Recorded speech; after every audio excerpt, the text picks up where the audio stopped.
Algumas pessoas têm me procurado e me perguntado, mas e aí, professor, você votou no Bolsonaro, o que tu acha desse momento? O Bolsonaro vai tomar posse dia 1º de janeiro, o Lula vai tomar posse, o STF vai interferir ou não? Por que o Bolsonaro está em silêncio, está calado diante dos fatos, essas manifestações acontecendo pelas ruas de várias cidades, principalmente pelas capitais do Brasil?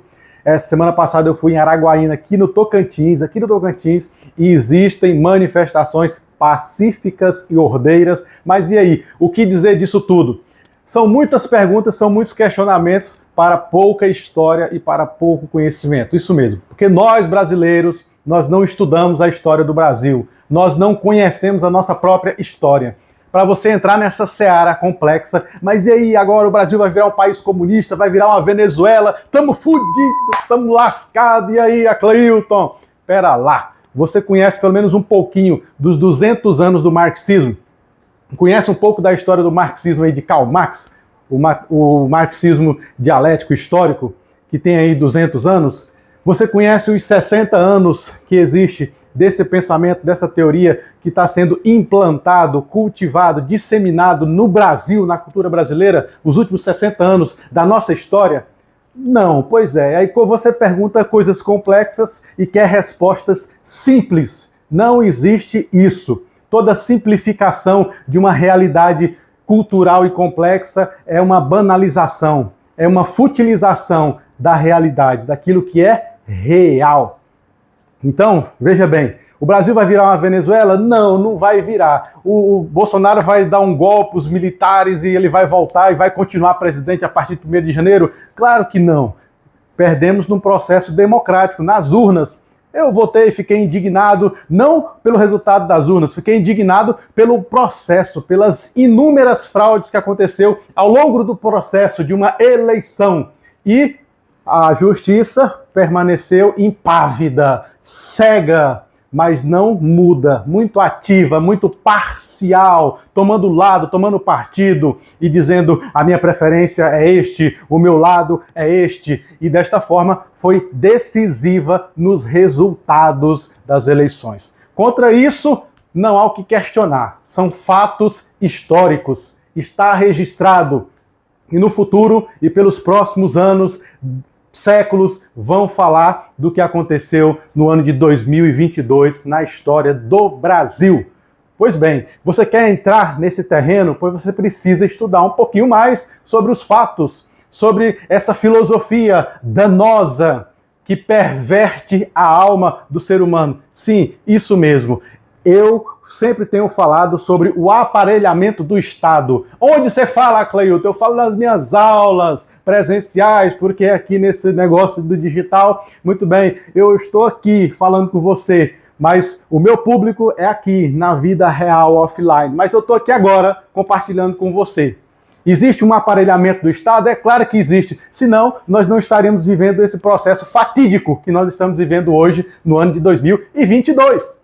É só você olhar os fatos, a filosofia, a sociologia, a sociedade, para você entender por que aqui chegamos desta maneira. Mas não será com simples palavras que nós vamos reverter o quadro e mudar. Mas e agora, o que fazer? Primeiro, cuidado. Alerta de doutrinação. Cuidado. Fique atento. Se desperte, seja curioso. Você que é pai, você que é mãe, abra o seu olho. Muito cuidado, alerta de doutrinação. Por quê? Porque existe sim, há 60 anos do Brasil, o marxismo cultural. Mas para você entender o marxismo cultural, você precisa entender o marxismo histórico, dialético, que tem 200 anos, do século XIX, que começou com Karl Marx e Engels. E de lá para cá, viveu um processo de desenvolvimento, de crescimento, disseminando essa teoria. E onde que ela foi disseminada? Dentro das academias, dentro das faculdades, das universidades. Sim. Só que essa teoria teve um momento, um ponto de crise. Quando ocorreu a crise do marxismo dialético histórico? Aconteceu no fim da Primeira Grande Guerra Mundial. Isso mesmo. 40 anos após a morte de Karl Marx, do seu pai fundador, o marxismo entra em crise. Por quê? Porque qual é a essência do marxismo de Karl Marx? É a luta de classes. Se você pegar o Manifesto Comunista lá de Karl Marx, nas últimas linhas do seu manifesto, ele faz uma convocação. Trabalhadores do mundo inteiro, univos por uma causa, pela causa comum, pelo comunismo. Vamos à luta e tomar o poder da burguesia, do proletariado. Aí o proletariado vai ascender ao poder. Então, veja o que aconteceu com a Primeira Grande Guerra Mundial. Os trabalhadores do mundo inteiro pegaram as armas e foram para a luta, e foram para a guerra, e foram matar quem? Os burgueses? Os donos das fábricas? Não. Trabalhadores mataram trabalhadores. Isso mesmo. Defender o quê? Sua nação, o seu país. Veio a crise do comunismo, a crise de Karl Marx. O marxismo se ferrou, se deu mal. Não prosperou, faleceu, entrou em crise. E aí?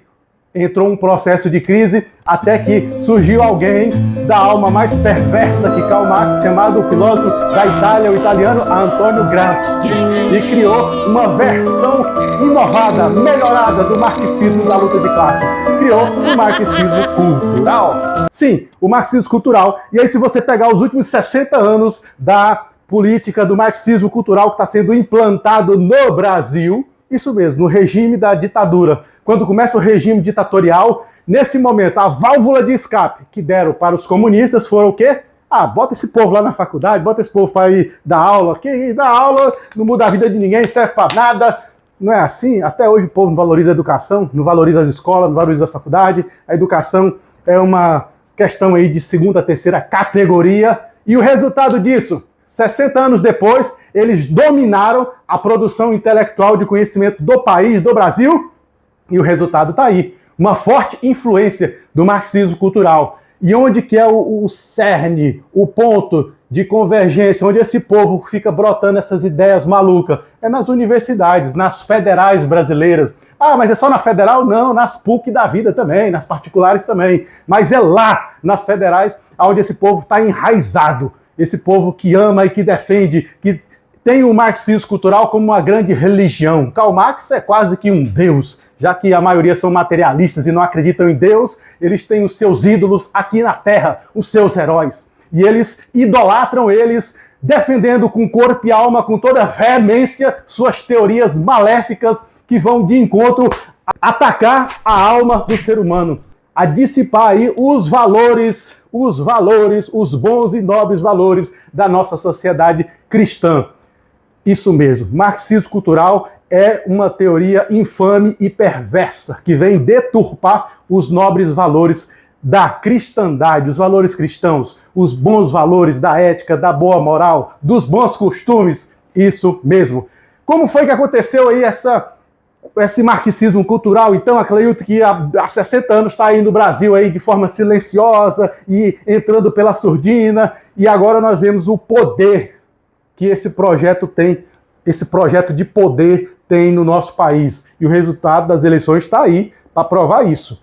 Não adianta ser maioria de direita, não adianta ser a maioria nas urnas votando para o Bolsonaro. Por quê? Porque existe um aparelhamento do Estado, existe um projeto institucional de poder que não permite que esse povo pacificamente, ordeiramente, vença nas urnas. Porque teve um cara aí, você vai ver aí, um ministro, um cara da toga, esse povo que são quase divindades, falou que eleição não se vence, eleição se toma. Então, muito cuidado. E a gente não pode falar muito, porque senão você sabe. Se você falar muito aqui na internet, você é censurado, você vai para cadeia, é crime de desinformação. Então, cuidado. Eu preciso ter cuidado, porque eu sou um reles mortal, um simples professor. Não posso ficar falando qualquer asneira. Preciso me policiar. Preciso tomar cuidado com as minhas palavras. Mas o marxismo cultural tem 3 grandes pilares, 3 frentes de atuação. Isso mesmo, a sociedade, trazendo uma teoria muito linda, romantizada, o comunismo apresentado de forma romântica para a sociedade, que é o quê? O socialismo. Meu Deus, todos nós, incluindo eu, nós somos socialistas. Nós nascemos com essa tendência degenerada ao ser socialista, humanitário, bonzinho. E todo bonzinho, você sabe o que acontece com os bonzinhos, né? Tem essa frente do socialismo e eles adentraram pela religião, pela igreja, através da teologia da libertação. Então é o segundo campo de batalha. E aí vem o terceiro campo de batalha, onde eu atuo, onde eu trabalho, que é a educação. A educação cultural de viés marxista, que tem como seu grande pai patrono, Paulo Freire, com a sua pedagogia do oprimido. E aí você entra nas faculdades, principalmente nas federais, e aí você vê o quê? Você vê o marxismo histórico, dialético e cultural de Antônio Gramsci. Todas essas ideias trabalhando com um único objetivo, essas três frentes. Na sociedade, com essa teoria romantizada do socialismo. Na igreja, adentrando com a teologia da libertação. E lembre que há 10, 20 anos atrás, a igreja hegemônica no Brasil era católica. E a teologia da libertação adentrou em toda a igreja católica. América Latina, Europa, mundo inteiro. E a educação, com essa educação cultural, com essa filosofia de Antônio Gramsci, aonde todo pensador é filósofo, aonde você valoriza, onde você supervaloriza o senso comum, a bestialização do ser humano, as ideias banais, fúteis do senso comum, e você despreza os valores fundamentais como o conceito de verdade. Verdade? Não existe verdade? A minha verdade é o meu ponto de vista, é a minha opinião. Faça, meu favor, a verdade é a minha opinião, o meu ponto de vista. Balela, bosta nenhuma. A verdade, sim, é um ponto de convergência que tem que existir de forma objetiva e clara, fora do observador, fora de mim, fora de você. Porque senão eu sou Deus, já que eu estou criando verdades aí, e todo mundo tem que seguir a minha verdade. Faça-me o favor. É um tema muito complexo, filosófico. Poderíamos discutir em uma aula aí de 100 horas, né, e não exauriríamos esse conteúdo, esse conceito basilar da sociedade, que é a verdade. Mas ela existe, e o fato de você negá-la e não acreditar não desmerece e não anula a sua existência, beleza? Não tem como falar mais, uma aula de 10, 20 minutos, como que eu vou falar? Como que eu vou falar em 10, 20 minutos de 200 anos de história de marxismo, de 60 anos de marxismo cultural, desse projeto institucional de poder que foi instalado no Brasil há 60 anos e que você não sabe de nada e agora quer respostas prontas, fáceis e fúteis. Faça-me o favor, você também, ô bolsonarista, você direitista, pelo amor de Deus, vamos estudar.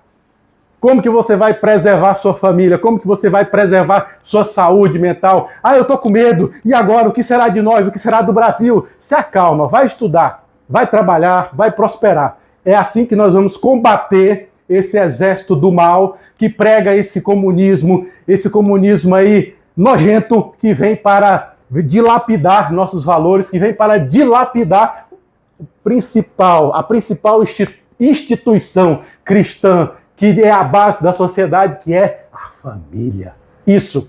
Quer combater esse inimigo? Quer combater esse mal aí do comunismo e do marxismo cultural? Cuidado com essa nova educação cultural do marxismo. Muito cuidado, do senhor Antônio Gramsci. Como que você vai combater essa coisa nojenta e asquerosa? Estudando, trabalhando, prosperando. Se você fosse manifestar, vá pacificamente, ordenamente. Porque tem coisas aí acontecendo. Hoje já é crime a desinformação, fake news. Com base em quê? Com base na opinião de um homem que veste uma toga.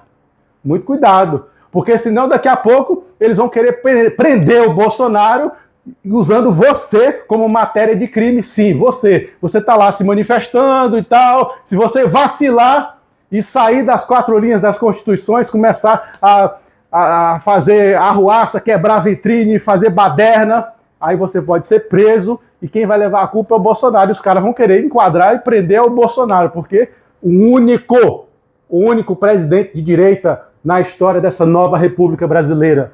Pô, Cleilton, o único, que é isso? PSDB é de direita? Bosta nenhuma. Só você que é um tapado que pensa que PSDB é de direita. Nunca foi, nunca é e nunca será. Manipulação. Falsas verdades para poder ganhar o seu voto, dizer que te defende e que é de direita, que defende os valores morais da direita. Pelo amor de Deus. No Brasil, nessa nova república, da década de 80, 90 para cá, pós-regime militar, só existiu um presidente de direita que defende os valores da direita.